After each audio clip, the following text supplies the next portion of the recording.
Hello everyone, आपसे student का मैं फिर से स्वागत करता हूं द कलाकार क्लासेस में। मैं हूं राकेश सर।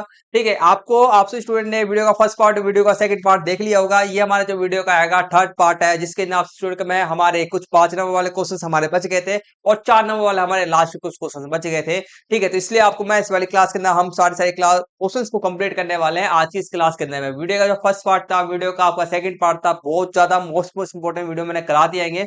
और वीडियो का फर्स्ट पार्ट में आपको मैंने ये बोला था कि ये जो क्वेश्चन पेपर आएगा वेरी वेरी मोस्ट इंपोर्टेंट आएगा, तो इसलिए इस वाले क्वेश्चन पेपर के हर एक क्वेश्चन को आपको करना बहुत ज्यादा जरूरी है। अगर आप नहीं करते हो तो आपको मैं डेफिनेटली कहता हूँ आपके 80 में से 80 मार्क्स पूरे पक्के नहीं हो पाएंगे आपके प्री बोर्ड एग्जाम के अंदर में। तो आपको अपने 80 में से 80 मार्क्स पूरे पक्के करने हैं आपके प्री बोर्ड एग्जाम के अंदर में। तो इस वाली वीडियो को शुरू से अंत तक पूरा देखना जरूर। ठीक है, तो वीडियो का फर्स्ट पार्ट वीडियो का सेकंड पार्ट का लिंक आपको मैं इस वाले वीडियो के डिस्क्रिप्शन बॉक्स में दे दूंगा। वीडियो का फर्स्ट पार्ट और सेकंड पार्ट के अंदर आपको मैंने एमसी क्वेश्चन 2 मार्क्स वाले क्वेश्चन, 3 मार्क्स वाले क्वेश्चन मैंने और कुछ 5 नंबर वाले क्वेश्चन मैंने कंप्लीट करा देंगे। आज की इस क्लास के नाम ये वाला जो क्वेश्चन पेपर है हमारा, ठीक है, इसको हम पूरा कंप्लीट करने वाले हैं।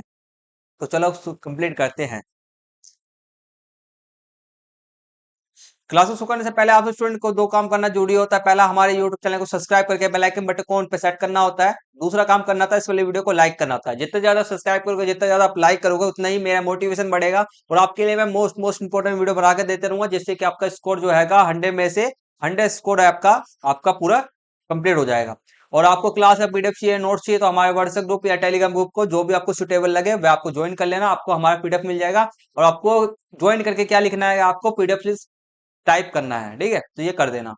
तो क्वेश्चन दिखा दे तो कहां से हमारे स्टार्ट होंगे। ठीक है, तो ये हमारा क्वेश्चन पेपर है, प्रीवियस ईयर का ही है, 2024 2025 का ये हमारा प्रीवियस ईयर का क्वेश्चन पेपर है। और आपके लिए वाला क्वेश्चन पेपर जो आएगा इंपॉर्टेंट है, इसलिए मैं करा रहा हूं।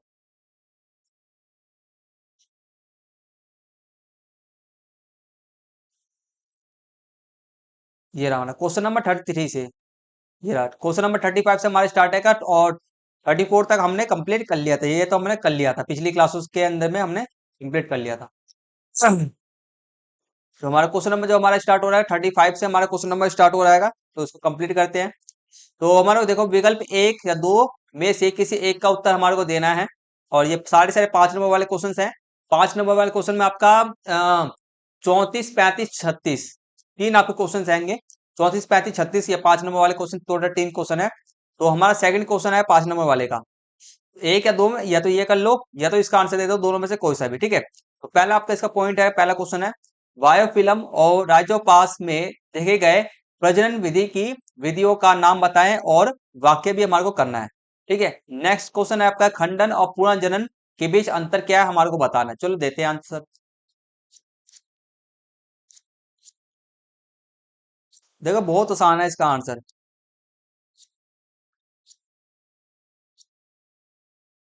ये रहा हमारा, देखो।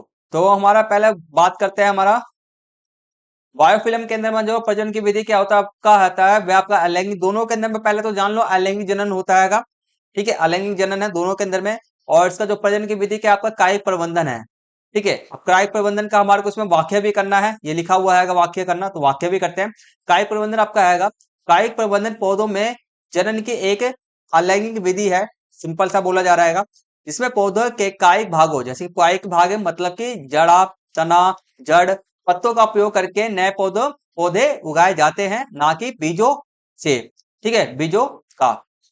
ठीक है, तो मतलब कि जड़, तना, पत्ती का उपयोग करके नए पौधे उगते हैं कायिक प्रबंधन के अंदर में। ठीक है, नेक्स्ट आपका है राज्योपास में प्रजनन की विधि क्या आपका अलैंगिक जनन है और बीजाणु निर्माण द्वारा होता है। इसके में बीजाणु निर्माण द्वारा आपका जनन होता है। राज्योपास नामक एक कवक होता है। राज्योपास क्या होता है आपका, एक प्रकार का क्या रहता है, कवक होता है। ठीक है, और जिसके बीजाणु उपस्थित होते हैं, जिससे और जिस बीजाणु उपस्थित जिसमें जिसमें बीजाणु उपस्थित होते हैं और अनुकूलित वातावरण। ठीक है, इसमें जो पास में बीजाणु मतलब कि बीजाणु मतलब अंडे उत्पन्न होता है, उपस्थित रहते हैं इसमें से। ठीक है, इसमें रहते हैं और अनुकूलित वातावरण जैसे कि पानी हवा मिलने पर अंकुरित होकर नए जीव का निर्माण होता है। ठीक है, समझ में आ गया। जीव पहले से इसके अंदर में अंडे होते हैं। ठीक है, तो जिसके कारण उनको अनुकूलित वातावरण मिलने पर, पानी हवा मिलने पर, जिसके कारण वे अंकुरित हो जाते हैं और नए जीव का निर्माण करते हैं। सिंपल सा। नेक्स्ट आपका है खंडन और पुनर्जनन के बीच में अंतर लिखना है। ठीक है, तो देखो हमने इसमें टोटल हमारे ये पहले वाला जो क्वेश्चन हमारा हो जाएगा वह कितने नंबर का हो जाएगा, 1 2 3 4, मतलब कि कुल मिला के आपका 2 नंबर का क्वेश्चन हो जाएगा। 2 नंबर क्या, 2 नंबर का मान लो। चलो अगला आपका आएगा खंडन में पुनर्जनन के बीच में हमारे को अंतर बताना है, तो करते हैं। खंडन के अंदर में क्या होता है आपका समझना, खंडन में जीव अनेक टुकड़ों में टूट जाता है। खंडन में क्या होता है, कोई भी जीव होता है अनेक टुकड़ों में टूट जाता है, और टुकड़े, ठीक है, टूटे हुए हिस्से ही नए जीव बन जाते हैं, और टूटे हुए जो हिस्से होते हैं वही जीव नए जीव बन जाते हैं। ठीक है, इसका पुनर्जनन का मतलब क्या होता है, इसमें जीव नष्ट, ठीक है, पुनर्जनन का मतलब क्या होता है, इसमें जीव नष्ट हुए अंगों से ही नए जीव का पुनः निर्माण करते हैं। ठीक है, तो जो हमारे जो अंग हो गए हैं अंगों से ही, ठीक है, नष्ट हुए अंगों से ही, या खराब हो गए अंगों से ही, कटे हुए अंगों से ही, वह नए उससे ही उसको पुनः, मतलब कि पुनः फिर से उगा लेते हैं। दो काम करते हैं यहाँ पे, मैंने थोड़ा सा आधा अधूरा है ये पहला। ठीक है, पहला तो देखो, इसमें जीव नष्ट हुए अंगों से ही नए जीव का पुनः निर्माण कर लेते हैं, नष्ट हुए से। प्लस में कोई कट जाए, पट जाए, कुछ अंग हो जाए, तो उसको फिर से पुनः क्या कर लेता है, फिर से पुनः पुनः पुनः संरचना कर लेते हैं। ठीक है, पुनः संरचना कर लेते हैं। तो ये परिभाषा आप लिखोगे, इतना लिखोगे। नेक्स्ट आपका आएगा उदाहरण, आपका आएगा जैसे कि हमारा स्पायरोगायरा। ठीक है, स्पायरोगायरा इसका उदाहरण है, और ये एक सवाल होता है। इसका उदाहरण आपका हाइड्रा है, प्लेनेरिया इसका उदाहरण है। नेक्स्ट आप इसका लिखोगे, इसका उद्देश्य क्या होता है, पुनः मतलब कि आपका खंडन का उद्देश्य क्या होता है, अलैंगिक प्रजनन करना होता है। और इसका उद्देश्य आपका होता है क्षतिग्रस्त या खोए हुए अंगों की मरम्मत व पुनः विकास करना होता है। इसमें ये वाला लिखना ही मत, और ऐड मत करना ही मत, यहाँ से लेकर यहाँ तक लिख लेना बस। उद्देश्य क्या होता है, क्षतिग्रस्त, जो भी हमारा नुकसान हुआ है, नष्ट हुआ है, या खोए हुए अंगों की मरम्मत करता है या पुनः विकास कर लेता है। इसका दोनों का उद्देश्य ये अलग अलग होता है। ठीक है, ये अंतर है खंडन और आपका पुनः चरण के अंदर में। नेक्स्ट इसका अथवा वाले क्वेश्चन का अब हम आंसर देते हैं। सेकंड क्वेश्चन, एक लिंगी पुष्प का उदाहरण लिखना है हमारे को। ठीक है, बाकी सभी क्वेश्चन आगे मैंने लिखे रखे हैं, तो लाइन बाय लाइन करते हैं। एक लिंगी पुष्प, ठीक है, एक लिंगी पुष्प मतलब जिसके अंदर में या तो पुरुष केसर होता है या तो स्त्री केसर होता है। दो प्रकार के आपके पुष्प पुष्प के लिंग होते हैं, स्त्री केसर, पुरुष केसर होता है। तो एक लिंगी पुष्प के हमारे को जिसके अंदर में एक ही लिंग होता है, या तो पुरुष केसर होगा या तो स्त्री केसर होगा। तो पपीता हो गया, नारियल हो गया, खीरा, तरबूजा अपने सिंगल सिंगल लिंग वाले होते हैं। ठीक है, नेक्स्ट आपका क्वेश्चन था काय प्रबंधन किसे कहते हैं, और इसके दो लाभों की सूची बनाइए। अब हमने बोला काय प्रबंधन हमने ऊपर में पढ़ा था।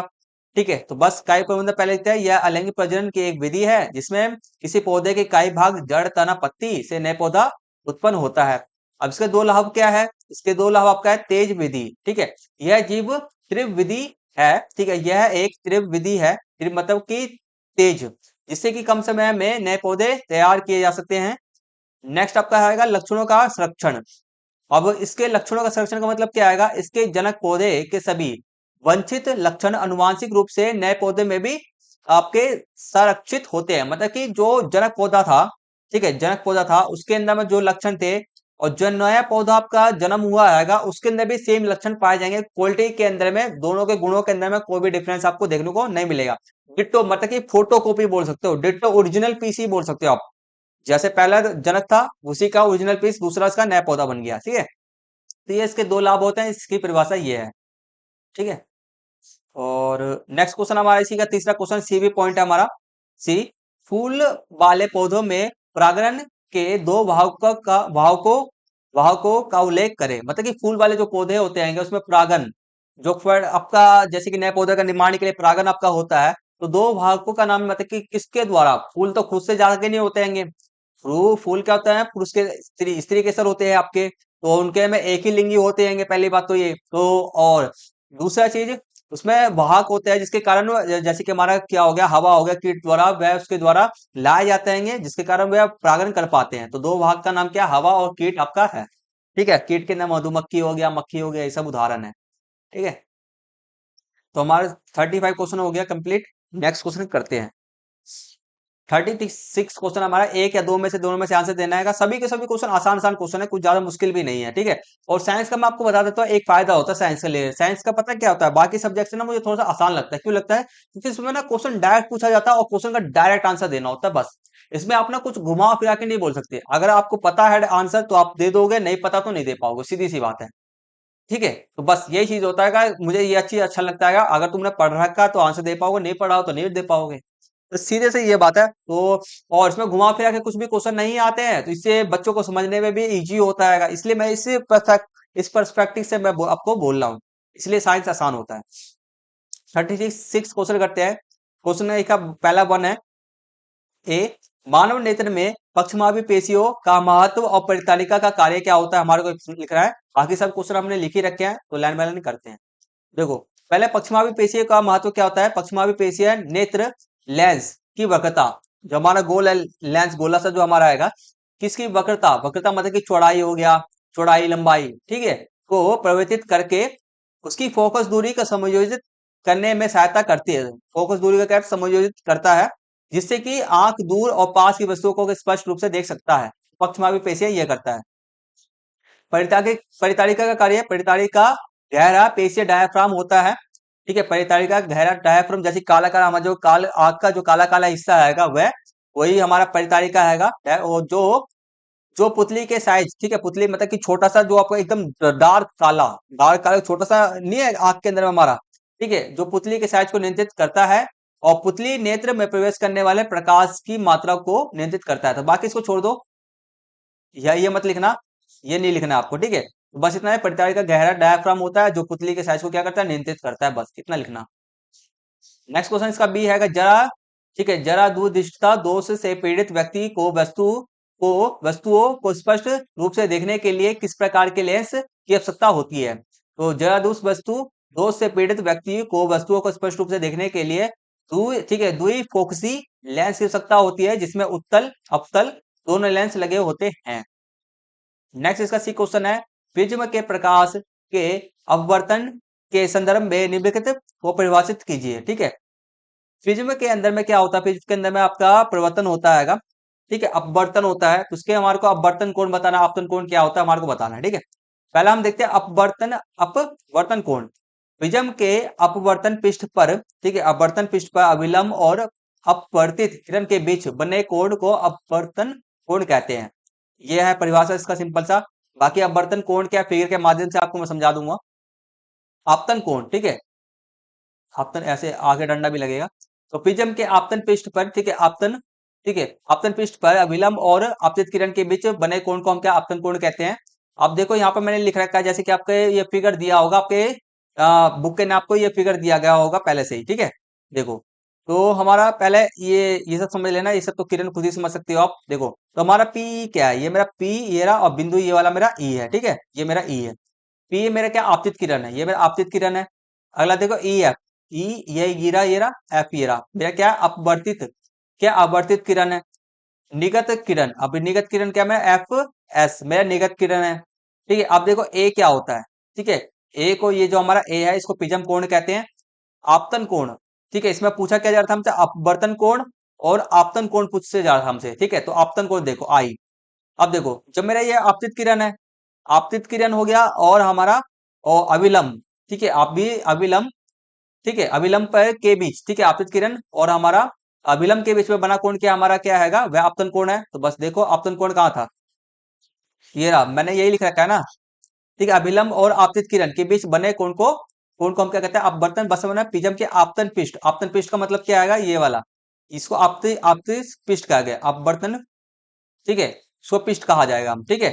अभिलंब और आपतित किरण, या आप सिंपल सा इतना भी लिख सकते हो, अभिलंब और आपतित किरण के बीच में बना कोण, यहां से लेकर के यहां तक लिख देना, बस वो भी नंबर मिल जाएगा, ठीक है। पूरा पूरा नंबर मिला, नंबर नहीं कटेगा। अभिलंब और आपतित किरण के बीच में बना कोण आपतन कोण कहते हैं, बस, ठीक है। अगला अपवर्तन कोण क्या, आर, देखो आर क्या आएगा, ये रहा हमारा, ये अब हमारा क्या आएगा, ये आपतित, ठीक है, आपतित किरण, ठीक है, आपतित किरण, और ये हमारा जो लाइन डॉट वाला लाइन है ये हमारा अभिलंब है, ठीक है। ये जो डॉट डॉट वाला लाइन क्या है, ये आपका अभिलंब है, ठीक है, अभिलंब। आपतित किरण, ठीक है, अपवर्तित किरण और अभिलंब के बीच में बना कोण क्या होता है, मेरा अपवर्तन कोण होता है। तो बस मैंने वही लिख रखा है, ये लिखा है ना मैंने, अभिलंब और अपवर्तित किरण के बीच में बना कोण क्या है आपका, यहां से लेकर सिर्फ यहां तक लिख देना बस, ठीक है। इसको मत लिख रहा, इसको लिखने की जरूरत नहीं है। अभिलंब और आपतित किरण के बीच में बना कोण क्या, अपवर्तन कोण है, बस इतना लिख दो, फुल नंबर मिलेगा, ठीक है। समझ में आ गया, ठीक है, आगे बढ़ते हैं। आगे आपका आएगा इसी का अथवा वाला क्वेश्चन था। देखो जैसे कि हमारे को एक सेकंड, हाँ ठीक है। तो हमारा इसका ए वाला क्वेश्चन हमारा कंप्लीट हो जाता है सारा सारा। अब इसका अथवा वाला क्वेश्चन हमारा स्टार्ट होता है, अथवा या तो ऊपर वाले का आंसर देना चाहते थे, अब ऊपर का आंसर दे देना आप लोग, या नीचे वाले का देना है, नीचे वाला का दे देना, जो भी आपको जिसका भी आंसर ज्यादा से ज्यादा शब्दों में आपको याद आएगा उसी का आंसर देना। ऐसा नहीं है कि दूसरे का कम शब्दों वाला का ज्यादा से ज्यादा कम शब्दों वाला मत चुनना, ठीक है। तो इसका पहला दूसरे का पहला क्वेश्चन है, श्वेत प्रकाश के विक्षेपण को परिभाषित कीजिए। श्वेत प्रकाश के विक्षेपण को परिभाषित करना है, ठीक है। बाकी सभी क्वेश्चनों का आंसर लाइन में लाइन देंगे। श्वेत प्रकाश के विक्षेपण को परिभाषित करते हैं हम, जब श्वेत प्रकाश किसी एक, ठीक है, एक किरण किसी पारदर्शी माध्यम, ठीक है, श्वेत प्रकाश की एक किरण, ठीक है, किसी पारदर्शी माध्यम जैसे कि कांच के प्रिज्म से गुजरती है, तो वह अपने घटक रंगों समझ लेते हो ना, घटक रंग मतलब कि श्वेत प्रकाश के अंदर में 7 रंग होते हैं, ठीक है, आपने विबी और पढ़ा ही होगा। तो घटक रंग बैगनी, नीला, हरा, पीला, नारंगी, लाल, जामुनी में विभाजित हो जाता है, तो इस घटना को प्रकाश का विक्षेपण कहते हैं। बस सिंपल सा ये लिखना है। नेक्स्ट क्वेश्चन आपका है, प्रकाश के उस रंग का नाम बताइए जो, बड़ा कर देता हूं, ठीक है, प्रकाश के उस रंग का नाम बताइए जो कांच के प्रिज्म से गुजरते समय सबसे अधिक, सबसे कम झुकता है और प्रकाश के विक्षेपण का कारण बनता है। कारण और प्रकाश के विक्षेपण का कारण भी हमारे को लिखना है, ठीक है। तो पहले हम लिखते हैं, पहले जो सबसे कम झुकता है, ठीक है, जो सबसे ज्यादा अधिक झुकता है, सबसे कम झुकता है वो बताना है, ठीक है। तो सबसे अधिक जो झुकता है आपका है बैगनी है। बैगनी क्यों सबसे अधिक झुकता है? बैगनी प्रकाश सबसे अधिक झुकता है क्योंकि यह कांच के प्रिज्म से गुजरते समय सबसे कम धीमी, ठीक है, सबसे धीमी गति से यात्रा करता है, ठीक है। इसमें मैंने वो नहीं जोड़ा था रेनबो वाला, जो आपको रेनबो वाला दिखा देता मैं, ठीक है। और अगला जो है मैं सबसे कम झुकता जो है आपका लाल रहेगा, ठीक है, क्योंकि लाल प्रकाश सबसे कम झुकता है क्योंकि कांच के प्रिज्म से गुजरते समय सबसे तेज गति से निकलता है। तो आपने जैसे कि प्रिज्म मैंने बना दिया, आपने लाइट भेजा, ठीक है, लाइट इस तरह से आपका लाइट आपने भेजा, इस तरह से लाइट जाएगा, फिर आपका लाइट इस तरह से निकल जाएगा, ठीक है। तो आप लोग देखोगे कि जब इसका प्रकाश यहाँ से निकलता है ना तो लाल इस तरह से निकलता है, ठीक है, लाल सीधे निकल जाता है और बैगनी सबसे लाल, लाल सबसे ऊपर में होता है और सबसे नीचे में कौन होता है आपका बैगनी होता है, ठीक है। तो बैगनी झुक जाता है, लाल सीधे निकल जाता है, ठीक है। तो यही कारण है, लाल कलर क्या तेज होता है, बैगनी कलर क्या होता है धीमी गति वाला होता है। बस अगला देखो, प्रकाश का विक्षेपण का कारण क्या है बस समझो, ठीक है, बहुत ज्यादा इंपॉर्टेंट क्वेश्चन है ये। सभी क्वेश्चन इंपॉर्टेंट है वैसे। श्वेत प्रकाश के विभिन्न रंगों, ठीक है, विभिन्न रंग कांच जैसे माध्यम से में अलग अलग गति से यात्रा करते हैं, ठीक है। तो कांच श्वेत प्रकाश के विभिन्न जो रंग होते हैं, घटक रंग बोल सकते हो, विभिन्न रंग बोल सकते हो, कांच के, ठीक है, कांच जैसे माध्यम में तेज अलग अलग गति से यात्रा करते हैं। प्रत्येक रंग की गति भिन्न होने के कारण वह माध्यम से गुजरते समय अलग अलग मात्रा में अपवर्तित होते हैं या मुड़ते हैं, तभी इसको प्रकाश का विक्षेपण का कारण यही होता है। सिंपल सा था बस। अब देखो अगला क्वेश्चन, इसी का हमारा सी क्वेश्चन है, कोई तारा कभी अधिक चमकता चमकीला और कभी फीका दिखाई देता है, इस प्रकार को, इस प्रभाव को क्या कहते हैं, इस प्रभाव का कारण क्या है? बहुत आसान है, देखो। तो प्रभाव का नाम क्या है? तारों का टिमटिमाना है। अब प्रभाव का कारण क्या है? प्रभाव का कारण आपका होता है वायुमंडलीय अपवर्तन होता है, और हमसे इसमें और प्रभाव क्या है, प्रभाव का कारण बताना है, ठीक है। वायुमंडलीय अपवर्तन, इसका कारण पढ़ो। वायुमंडल, ठीक है, देखो सिंपल सा आएगा, सिंपल सा परिभाषा में मैंने सभी क्वेश्चनों का आंसर दे रखा है, सिंपल आपको बहुत बढ़िया तरीके से समझा जाएगा, किसी भी क्वेश्चन में डाउट होगा ही नहीं आपका। हमारे वायुमंडल में विभिन्न परतों का घनत्व और हवा के कणों की उपस्थिति अलग अलग होती है, ठीक है। हमारे वायुमंडल में विभिन्न परतों का घनत्व जो होता है, विभिन्न परतों का घनत्व और हवा की कणों की जो उपस्थिति होता है, हर एक वायुमंडल के परतों में अलग अलग होता है, ठीक है। जब तारों का प्रकाश पृथ्वी के वायुमंडल से गुजरता है तो बार बार मुड़ते रहता है, क्या होता है, बार बार हमारा घनत्व के कारण, हवा के कारण बार बार मुड़ते रहता है, जिससे कि तारे का प्रकाश कभी चमकीला तो कभी फीका दिखता है। यही बस कारण हैगा, ठीक है। हमारे वायुमंडल के अंदर में बहुत सारे परतें हैं, जिसका घनत्व हो गया, हवा हो गया, हर एक परतों के अंदर में अधिक हैगा, कि किसी में कम है, किसी में ज्यादा है। तो प्रकाश हमारा जो तारों का प्रकाश आएगा हमारे वायुमंडल के अंदर में, और वह क्या होता है, बार बार क्या होता है, बार बार वह गुजरते समय बार बार मुड़ते रहता है, ठीक है। या आप बोल सकते हो अपवर्तित होता है, अपवर्तित, ठीक है, परावर्तित अपवर्तित, अपवर्तित, ठीक है, अपवर्तित होते रहता है, तो इसी के कारण मुड़ते रहता है, सीधे आप बोल सकते हो, इस भी हटा दो, मुड़ते रहता है, जिसके कारण तारे का कभी हमारा प्रकाश हमारे को चमकीला कभी फीका दिखता है। अगर हमारा जो, जैसे कि हमारे तारे के वायुमंडल के अंदर में सारे सारे घनत्व हो गया, सभी परतों का घनत्व सेम हो जाए और सभी में हवा सेम हो जाए, तो प्रकाश का किरण से और तारे हमेशा हमारे को चमकीला ही दिखते रहेंगे, ठीक है। तो ये क्वेश्चन भी हमारा कंप्लीट हो गया है। नेक्स्ट क्वेश्चन पे चलते हैं। फटाफट से सभी के सभी कमेंट्स में लिख दो, फटाफट से किसी भी क्वेश्चन में फटाफट से समझ में आ गया तो कमेंट्स के अंदर में यस लिख देना, और नहीं आया तो नो लिखना, और नहीं और नो के साथ में क्वेश्चन नंबर भी लिखना या पॉइंट नंबर भी लिखना, ये मुझे समझ में नहीं आया, ठीक है, लिख देना। नेक्स्ट तो हमारे लास्ट सेशन हमारा चल रहा है वह हमारा खंड हैगा घा, वह हमारे 3 क्वेश्चन, यहाँ से हमारे 4 नंबर वाले क्वेश्चन स्टार्ट है, और 37, और हमारे टोटल 39 क्वेश्चन होते हैंगे, तो हमारे लास्ट 3 क्वेश्चन 37, 38 और 39 क्वेश्चन हमारे बचे हैं, ठीक है।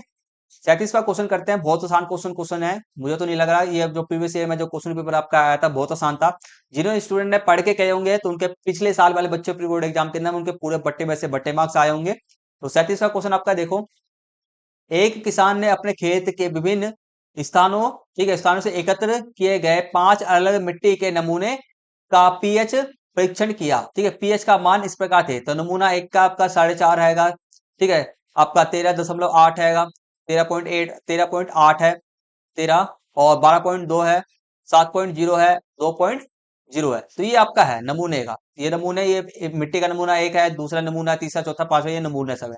आंसर देते हैं क्वेश्चन का। पहला क्वेश्चन आपसे पूछा जा रहा है, नमूने के मूल्य के आधार पर, ठीक है, नमूने के मूल्य के आधार पर पहचाने की कौन सी मिट्टी के नमूने क्षारीय है, क्या है आपके क्षारीय है। आपको सभी को पता है ना, स्केल होता है, पीएच स्केल होता है, सबको पता है ये पीएच स्केल के बारे में। पीएच स्केल के अंदर में 1 से लेकर के 14 तक पूरी गिनती लिखी रहती है कि, ठीक है, और बीच वाला, और यहाँ पे बीच में क्या होता है, 7 होता है, ठीक है। आपको पता है 1 से लेकर 7 तक सभी के सभी क्या रहते हैं, जिसका भी पीएच मान क्या आएगा, वह पीएच 1 से लेकर 7 तक जिस भी वस्तु का पीएच मान क्या आएगा, 1 से 7 के बीच में वह अम्लीय रहेगा, और 7 से लेकर 14 के बीच में, और सॉरी 1 से लेकर के 6 तक वह अम्लीय आएगा, 7 पे क्या रहेगा, वह आपका उदासीन रहेगा, ठीक है, 7 पे आपका उदासीन रहेगा, और आपका 8 से लेकर के 14 तक वह सारे आपके क्या रहेंगे, क्षारीय रहेंगे। तो ये पीएच स्केल आपका होता है इतना सा। तो हमारे को पूछा जाए क्षारीय, क्षारीय कौन कौन से है, मतलब कि क्षारीय का मतलब क्या, जिसका पीएच मान क्या हो, 8 से 14 के बीच में हो। देखो 8 से 14 में एक तो बी हो गया आपका, एक आपका हैगा 12 है, और देखो 4 है, ये नहीं होगा, 7 हैगा, 7 तो आपका उदासीन हो गया, ना ये तो क्षारीय है। उदासीन का मतलब क्या होता है, ना ये अम्लीय है और ना ये वह क्षारीय है, ठीक है, इतना समझ लेना। अगला देखो 2 है, तो ये अम्लीय हो गया, तो हमारे 2 आंसर बी और सी हमारे क्षारीय है। अगला देखो, अम्लीय मिट्टी में आप लिखोगे बस सिर्फ नमूना 1 लिख देना, नमूना सी लिख देना, बस आपको पूरा नंबर मिलेगा, ठीक है। अम्लीय मिट्टी में फसलों की वृद्धि में सुधार करने के लिए आप किसान को क्या क्या सुझाव देंगे, ठीक है। अम्लीय मिट्टी के अंदर में आपका मिट्टी क्या हुआ, अम्लीय हो गया, एसिडी वाला हो गया है, तो फसलों की में वृद्धि में सुधार के लिए आप किसान को क्या सुझाव दोगे। तो आप किसान को जो सुझाव हम देंगे वह ये सुझाव देंगे, आप इस तरह से आंसर लिख देना, ठीक है। तो अम्लीय मिट्टी में आपको सुझाव हम ये देंगे, अम्लीय मिट्टी में फसलों की वृद्धि में सुधार के लिए किसान उनमें बिना भुजा हुआ चूना कैल्शियम ऑक्साइड या भुजा हुआ चूना कैल्शियम हाइड्रोक्साइड मिला सकते हैं, जिससे कि ये, ठीक है, यह पदार्थ अम्लीय मिट्टी के साथ अभिक्रिया करके, ये जो हमारा कैल्शियम हाइड्रोक्साइड है, कैल्शियम ऑक्साइड है, अभिक्रिया करके उसकी अम्लता, ठीक है, उसकी एसिडिटी को, एसिड को उदासीन कर देगा, मतलब कि 7 पीएच स्केल 7 पे ला देगा, जिससे कि मिट्टी का पीएच स्तर क्या हो जाए, फसलों के लिए उपयुक्त हो जाएगा, ठीक है। तो बस ये हम कैल्शियम ऑक्साइड और कैल्शियम हाइड्रोक्साइड का यूज करेंगे हम। नेक्स्ट क्वेश्चन में हमारे तीसरे में से और चौथे में से दोनों में से किसी भी एक का आंसर हमारे को देना है, ठीक है। इमली और नेटल के डंक में उपस्थित अम्ल का नाम लिखना है। इमली के अंदर में टाइट्रिक अम्ल होता है, नेटल के अंदर में आपका कौन सा होता है, देखो, तो टाइट्रिक अम्ल होता है, नेटल के डंक में आपका मेथनोइक अम्ल होता है। इसका अथवा क्वेश्चन था आपका, फोर्थ क्वेश्चन इसका, जब कोई अम्ल किसी धातु के साथ अभिक्रिया करता है तो समानता कौन सी गैस मुक्त करता है, इसी गैस की उपस्थिति की जांच के लिए कौन सा परीक्षण होता है। जब भी कोई अम्ल धातु के साथ अभिक्रिया करता है, ठीक है, तो गैस का नाम क्या आपका हाइड्रोजन गैस है, ठीक है। और इसमें अभिक्रिया वाला ने लिखा क्या, जब कोई अम्ल हमारे HCl है, किसी धातु के साथ अभिक्रिया कर रहा है, ठीक है, तो मान लो कोई सोडियम से अभिक्रिया कर रहा है, तो क्या बनेगा आपका HCl बनेगा, और आपका हाइड्रोजन गैस निकल जाएगा, ठीक है। ये संतुलित अभिक्रिया नहीं है, पहले बता रहा हूँ, ठीक है, संतुलित समीकरण नहीं है। तो आपका लवण बनता है, तो कभी भी अभिक्रिया करेगा तो लवण बनेगा और आपका हाइड्रोजन गैस निकलेगा, ठीक है। तो इसमें देखो हाइड्रोजन गैस निकल गया, हमारा हाइड्रोजन गैस बनाता है, हमारे को पता है। और गैस की उपस्थिति, तो गैस की उपस्थिति की जांच के लिए हम क्या करेंगे, पोप टेस्ट लिखेंगे, पोप टेस्ट, ठीक है। पोप टेस्ट में क्या होता है समझो, हाइड्रोजन गैस की उपस्थिति की जांच के लिए हम पोप टेस्ट किया जाता है। इस परीक्षण में गैस के नमूने के पास एक जलती हुई मोमबत्ती या माचिस की तिल्ली लाई जाती है,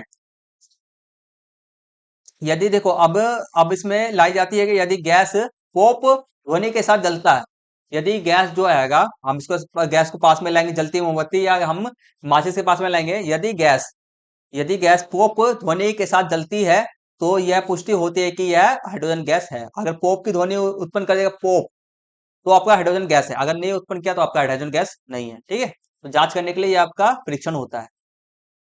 तो हमारा 37 क्वेश्चन कंप्लीट हो गया। 38 नेक्स्ट क्वेश्चन पे बढ़ते हैं। हाँ, तो अब एक चीज और, पहले मैं एक चीज और पूछना चाहूंगा, आपको क्लास में मजा आ रहा है कि नहीं आ रहा है? कुछ दिक्कत परेशानी कुछ हो, जैसे कि मैं ज्यादा तेजी से पढ़ा रहा हूँ, कुछ दिक्कत परेशानी कुछ समझ में नहीं आ रहा है, तो कुछ बता देना कमेंट्स के अंदर में। ठीक है, किसी भी प्रकार की दिक्कत परेशानी कुछ भी हो कमेंट्स में बता देना। ठीक है, तो मुझे तो नेक्स्ट क्वेश्चन कहता है 38। पृथ्वी पर रहने वाले प्रत्येक जीव का रखरखाव कार्य तब भी चलता रहता है। ठीक है, रखरखाव कार्य तब भी चलता रहता है जब वह कुछ विशेष कार्य नहीं कर रहे होते हैं। वह प्रक्रिया जो मिलकर जीवन के रखरखाव का कार्य करती है जैव प्रक्रम कहलाती है। जैसे कि हमारा ये प्रक्रम पोषण हो गया, शोषण हो गया, परिवहन हो गया, उत्सर्जन हो गया। जैसे कि हमारे को पता है, आपको पता होगा, जब हम रखरखाव कार्य करते हैं, ठीक है, पृथ्वी पर रहने वाले प्रत्येक जीव का रखरखाव करते हैं जब वह विशेष कुछ कार्य भी नहीं कर रहे होंगे। ठीक है, मतलब काम भी नहीं करेंगे, तभी भी हमारे के अंदर में, जैसे कि हम सोते हैं, तो आपको पता होगा कि सोते जब हम सो जाते हैं तभी भी हमारे शरीर के अंदर में कार्य चलता रहता है कि हमें जितने भी टूटे हुए कोई भी कोशिका होगा, ऊतक होगा, सबका रिपेयरिंग सब चलते रहता है, ये सब चीजें चलते रहता है, शरीर का मरम्मत होते रहता है। तो हमारे हम कुछ काम नहीं भी करें तो हमारे शरीर के अंदर में पोषण, शोषण, परिवहन, उत्सर्जन, ये सब हमारे शरीर के अंदर में होते रहता है। ठीक है, तो इसी से रिलेटेड में क्वेश्चन पूछा जा रहा है। 4 नंबर वाला क्वेश्चन है ये। दो प्रकार के पोषणों के नाम हमारे को बताइए। दो प्रकार के पोषण के नाम हमारे को बताना है। ठीक है, तो पहला पता हो कब को, स्वपोषण, विषम पोषण, सभी को पता है, बस नाम बताना है हमारे को, कुछ आगे करना नहीं है। ठीक है, तो स्वपोषण, विषम पोषण हो गया। नेक्स्ट क्वेश्चन करते हैं। हम खाना खाते हैं, हमारे पेशीय कोशिकाओं में आयवैवीय शोषण के दौरान इस भोजन का क्या होता है? ठीक है, हम खाना खाते हैं, हमारे पेशीय कोशिकाओं के अंदर में हमारा आयवैविक शोषण, मतलब कि शोषण हमारे को सही से नहीं मिल रहा है, तो इसको भोजन का क्या होगा? ठीक है, तो देखो, भोजन ग्लूकोज का पूर्ण विखंडन नहीं, पूर्ण विखंडन, ग्लूकोज का पूर्ण विखंडन नहीं होता है, जिससे कि हमारे शरीर में लैक्टिक अम्ल कम मात्रा में, एक सेकंड रुक जाओ। ठीक है, और लैक्टिक अम्ल हो गया हमारा। ठीक है, लैक्टिक अम्ल हमारा उत्पन्न होगा और कम मात्रा में ऊर्जा उत्पादन होगा। ठीक है, हमारे शरीर में लैक्टिक अम्ल और कम मात्रा में उत्पादन उत्पन्न होता है। बस ये आप यहां से लेके इतना ही आंसर लिखोगे। बाकी आपको मैं डिटेल में समझाने के लिए मैंने इतना पॉइंट मैंने लिख रखा है। ठीक है, तो देखो, ग्लूकोज का कोशीय द्रव्य, ठीक है, ग्लूकोज का कोशिका द्रव्य मतलब क्या है आपका? HCl है, में पायरुवेट में विखंडन होता है, मतलब कि आप ऑक्सीजन तो है ही नहीं वहां पर, ऑक्सीजन भी जरूरत होती है, तो विखंडन होगा और ऑक्सीजन की अनुपस्थिति में पायरुवेट लैक्टिक अम्ल में परिवर्तित हो जाता है और इस प्रक्रिया में कम मात्रा में ऊर्जा एटीपी मुक्त होता है और लैक्टिक अम्ल के जमाव के कारण मांसपेशी में क्या होता है? आपका ऐठन होता है। ये आपका है थोड़ा सा, बाकी आप ये इतना लिखना बस। तो हमारा ये हो गया। नेक्स्ट क्वेश्चन करते हैं, इसी का हमारा हैगा, देखो, नेक्स्ट इसका थर्ड क्वेश्चन आपका, वाष्पोत्सर्जन, डीबी तो होगा ना? ठीक है, वाष्पोत्सर्जन क्या हैगा? ये पौधे के लिए किस प्रकार उपयोगी है वाष्पोत्सर्जन? ठीक है, वाष्पोत्सर्जन का क्या होता है पहले समझना। वाष्पोत्सर्जन जल का, ठीक है, जल का जलवाष्प में परिवर्तित होकर वायुमंडल में मिल जाना वाष्पोत्सर्जन कहलाता है। बस इतना समझ में आ गया? ठीक है, अगला देखो, पौधों के अंदर में वाष्पोत्सर्जन का क्या लाभ है, वो हमारे को लिखना है। ठीक है, तो ये बहुत आसान क्वेश्चन सा है। पौधों के लिए कैसे उपयोगी है? पहला आप लिखोगे, यह जड़ों से पौधों के ऊपरी हिस्सों तक पानी की एक निरंतर धारा बनाए रखने में मदद करता है। अब देखो, ये जड़ों से पौधों के, ठीक है, ये जड़ों से पौधे के ऊपरी हिस्सों पर, मतलब कि पत्तों के ऊपरी हिस्से पर, ठीक है, और जड़ हो गया, तना हो गया, इस सब पे, ठीक है, तना इसमें नहीं आएगा, आपका तना आएगा, पत्ते आएंगे, ठीक है, तक पानी की एक निरंतर धारा बनाए रखने में मदद करता है वाष्पोत्सर्जन। दूसरा, ये खनिजों के अवशोषण और परिवहन में सहायता करता है वाष्पोत्सर्जन। और आप कोई भी दो ही लिखना, ज्यादा मत लिखना, उपयोगी क्या है कोई दो ही लिखना बस। एक भी लिख सकते हो, दो लिखने की जरूरत नहीं है, एक भी लिख सकते हो। ठीक है, तीन में से कोई भी एक लिख देना। और वाष्पोत्सर्जन की दर में विधि से जड़ों द्वारा जल अवशोषण की दर भी बढ़ जाता है। तो ये इसके 3 फायदे हैं। ठीक है, अब देखो इसका अथवा वाला क्वेश्चन, तीसरा ये बस, या तो आप चौथा क्वेश्चन, दोनों में से कोई भी एक क्वेश्चन करना है आपको। ठीक है, तो पढ़ते हैं, इसको करते हैंगे। एक सेकंड रुकेंगे हम, फिर आगे बढ़ते हैं। चलो करते हैं। देखो, मूत्र के मार्ग का उल्लेख करना है। मूत्र का जो मार्ग होता है, ठीक है, मूत्र का मार्ग क्या होता है आपका बताओ। मूत्र मार्ग ही हम कहते हैं। मूत्र के मार्ग का उल्लेख करना है हमारे को, इसके गठन के अंग, ठीक है, इसके गठन के अंग से प्रारंभ करे, ठीक है, इसके गठन के अंग मतलब कि गठन का मतलब क्या आएगा, उसका निर्माण, मूत्र का निर्माण कैसे होता है, ठीक है, निर्माण करे और मानव विग्रह में निस्पंदन एकांक एकांक का नाम लिखने, मतलब मानव विग्रह के अंदर में जो आपका निस्पंदन मतलब कि जो फिल्टर करता है उसका नाम क्या है हमारे को लिखना है, ठीक है। चलो बताते हैं। तो पहले मूत्र के निर्माण से लेकर बाहर तक निकलने तक की प्रक्रिया में शामिल सभी अंगों के नाम, ठीक है, तो ये हमारे को ये सब बताना है। तो पहला आपका क्या आता है, वृक्क आता है, किडनी आता है, ठीक है, यह मूत्र का निर्माण होता है। यहाँ मूत्र का निर्माण होता है। नेक्स्ट आपका आएगा मूत्र वाहिनी, ठीक है। तो मूत्र जो होता है विक से मूत्रशय, ठीक है, मूत्रशय मतलब कि जहां पे मूत्र इकट्ठा होता है तक इन नालिकाओं से माध्यम से जाता बहता है। मूत्राशय मूत्र जहां यहाँ जमा होता है। मूत्र मार्ग मूत्र शरीर से बाहर निकल जाता है, ये है। बस इतना हमारे को बताना था और बाकी लास्ट में हमारे को बताना था मानव विकांग में निस्पंदन एकांक का नाम मतलब कि फिल्टर का नाम जो हमारे क्या करता है, हमारे जल को, ठीक है, हमारे जल को क्या करता है, हमारे खून को छानता है, ठीक है, हमारे ब्लड को क्या करता है, छानता है। उसका नाम क्या, विक्राणु नेफ्रोन है। बस इतना हम आपको बताना था, ठीक है। रक्त को हो गया, पानी का हो गया, ठीक है, रक्त से पानी वानी सबको सभी पोषण तत्व हो गया, सबको अलग कर देता है। तो हमारा ये क्वेश्चन हमारे कंप्लीट हो गया। ये भी क्वेश्चन हो गया, फोर्थ क्वेश्चन तक हो गया। लास्ट क्वेश्चन हमारा बच रहेगा 39। आवाज कम कर भाई, ठीक है। नेक्स्ट क्वेश्चन हमारे को करना है, लास्ट क्वेश्चन हमारा बच्चा पड़ा हुआ है और ये बहुत आसानी है। देखो, रीना ड्राइंग बोर्ड पर सफेद कागज की एक शीट चिपकाती है, ठीक है। वह एक छड़ चुंबक को इसके बीच में रखती है और छड़ चुंबक के चारों ओर समान रूप से लोहे का बुरादा छिड़काती है और बोर्ड को धीरे धीरे से थप थपाने पर वह देखती है कि लोहे के बुरादे ने खुद को एक विशेष पैटर्न में व्यवस्थित कर लिया है, ठीक है। तो आपको पता है, समझ में आ गया वो क्वेश्चन क्या कहना चाहता है, ठीक है। पहला आपका क्वेश्चन पूछा जा रहा है, चुंबकीय क्षेत्र रेखाएं एक बंद वक्र होती है, इस कथन का औचित्य समझाइए, मतलब क्यों होती है हमारे को बता रहा है, ठीक है। चलो बताते हैं क्यों नहीं क्यों होता है।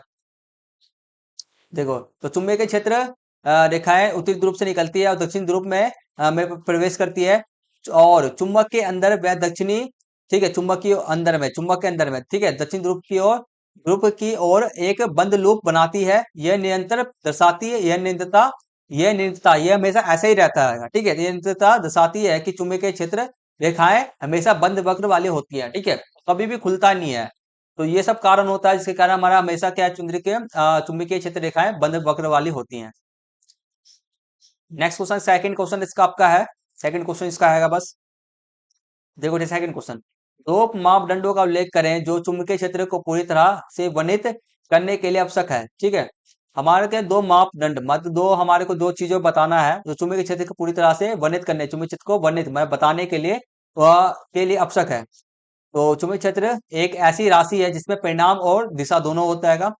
परिमाण का मतलब परिमाण है आपका, परिमाण यह चुंबकीय क्षेत्र की शक्ति को मापता है, ठीक है। परिमाण दिशा दोनों होता है हमारे किसी भी चुंबकीय क्षेत्र के अंदर में, ठीक है। तो यह चुंबकीय क्षेत्र की शक्ति को मापता है। दिशा यह उस दिशा को इंगित करता है जिसमें चुंबकीय बल कार्य करता है। तो ये दो चीजों आपका होता है। परिमाण चुंबकीय क्षेत्र की शक्ति को मापता है, दिशा आपका यह उस दिशा को इंगित करता है जिसमें चुंबकीय बल कार्य करता है। नेक्स्ट क्वेश्चन करते हैं, दो चुंबकीय क्षेत्र रेखाएं एक दूसरे को क्यों नहीं काटती। दो चुंबकीय क्षेत्र रेखाएं आपको जानते होंगे कि एक दूसरे को क्यों नहीं काटती है, बताओ, ठीक है। क्योंकि देखो, यदि दो चुंबकीय क्षेत्र एक दूसरे को काटती है तो इसका अर्थ है कि प्रतिच्छेद बिंदु पर चुंबकीय क्षेत्र की दो दिशाएं हैं जो कि संभव नहीं है। चुंबकीय क्षेत्र के काटने पर वहां पर चुंबकीय क्षेत्र की दिशा पर वहां पर दो दिशाएं आपको देखा जाएगा। अगर एक दूसरे को काटेंगे तो दो दिशाएं देखा जाएगा, ठीक है, जो संभव ही नहीं है वहां पर, इसलिए हमारे कभी भी एक दूसरे को काटते नहीं है।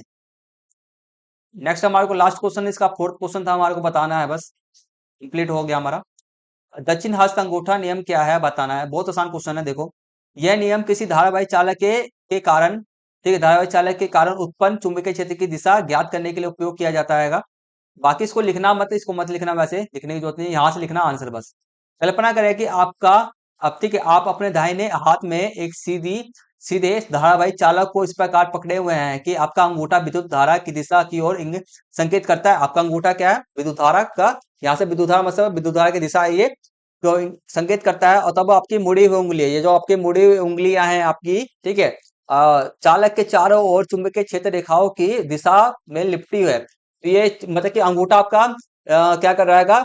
विद्युत धारा की दिशा दर्शा रहा है। और आपका ये जो आपका उंगली जो आपने हमने मोड़ रखा है वह आपका क्या ऐसे ऐसे घूम करके यूं इस साइड, जैसे कि ये पेन है इसके चारों ओर क्या जैसे कि हमारे ये अंगूठा हो गया, मान के चलिए मैं पेन क्या है, मैं अंगूठा हो गया, ये अपना ये इधर की ओर जा रहा था, ये विद्युत धारा की दिशा हो गया। और इसके चारों ओर ऐसे यूं, इसके चारों ओर क्या हो गया? आपका चुंबकीय क्षेत्र आपका रेखाएं हो गया, दिशा में लिपटी हुई है। तो ये इसको हम दक्षिणाष्ट अंगूठा हम कहते हैं बस। ठीक है, तो यही आपका दक्षिण हस्त अंगूठा। ठीक है, बस एक सेकंड रुकना। ठीक है, तो बस यही क्वेश्चन थे, यही आज सभी का आंसर आपको लिखना था। ज्यादा क्वेश्चन थे, 39 क्वेश्चन था। तो आपको मैं लास्ट में ये कहना चाहूंगा, वीडियो का थर्ड पार्ट आपने पूरा देख लिया आएगा, तो आपको आशा करता हूँ आपसे का हर एक क्वेश्चन बढ़िया तरीके से समझ में आ गया होगा। किसी क्वेश्चन में किसी प्रकार का कोई भी हमारे वीडियो से रिलेटेड में कोई आप सजेशन देना चाहते हो, कुछ परेशानी हो, कोई दिक्कत परेशानी कुछ भी हो, या कुछ चीज आपको समझ में ना आ रहा हो, तो कमेंट्स कर देना। ठीक है, कोई भी मेरे वीडियो के इम्प्रूवमेंट, वीडियो के अंदर कुछ भी इम्प्रूवमेंट चाहते हो तो लिख देना। और मैं आपको ये सजेशन और, ठीक है, इतना चीज खत्म हो गया। अब बात करते हैं वीडियो का फर्स्ट पार्ट। जिन्होंने नहीं देखा है वीडियो का सेकंड पार्ट नहीं देखा है, फटाफट से जाकर देख लो। ये क्वेश्चन पेपर बहुत ज्यादा मोस्ट इंपोर्टेंट, डायरेक्ट क्वेश्चन आएंगे, मैं लिख करके देता हूँ। और जब क्वेश्चन पेपर हो जाए, एग्जाम हो जाएगा, फिर मैं एक एक क्वेश्चन को दिखाऊंगा, ये क्वेश्चन बताया था, ये क्वेश्चन आया, ये क्वेश्चन बताया था, ये क्वेश्चन आया है। ठीक है भाई, तो मैं सबको बता दूंगा, सबको दिखाऊंगा। मेरी बात मानो, कर लो पूरा शुरू से अंत तक। मेरे 3 पार्ट आएगा, दोनों वीडियो के पार्ट को मैं इस वाले वीडियो के डिस्क्रिप्शन बॉक्स में लिंक दे दूंगा, फटाफट से देख लेना, पूरा कंप्लीट कर लेना। और 80 में से 80 मार्क्स पूरे पक्के कर लेना आपने। ठीक है, तो और आपको लास्ट में, अब हम ये लास्ट को क्लास को फिनिश करते हैं। थैंक यू वॉचिंग, आपने शुरू से लेकर अंत तक हमारे वीडियो को देखा, उसके सभी को धन्यवाद, थैंक यू। ठीक है, इसी तरह से हमारे वीडियो को देखते रहो और हमारे को आगे की ओर बढ़ाते रहो। ठीक है, तो मिलते हैं, अब हम आज की क्लास को फिनिश करते हैं, मिलते हैं जल्दी से नेक्स्ट वीडियो में। ठीक है, नेक्स्ट वीडियो जो आपका मैथमेटिक्स वाला वीडियो भी हम, और मैथमेटिक्स का भी मैंने क्वेश्चन पेपर वीडियो बना दिया है, वीडियो का उसका भी वीडियो का लिंक आपको इस वीडियो का डिस्क्रिप्शन बॉक्स में दे दूंगा। मिलते हैं जल्दी से एक नेक्स्ट बहुत ज्यादा मोस्ट इंपोर्टेंट वीडियो के साथ में, तब तक ले टेक केयर, टेक बाय, जय हिंद, जय भारत।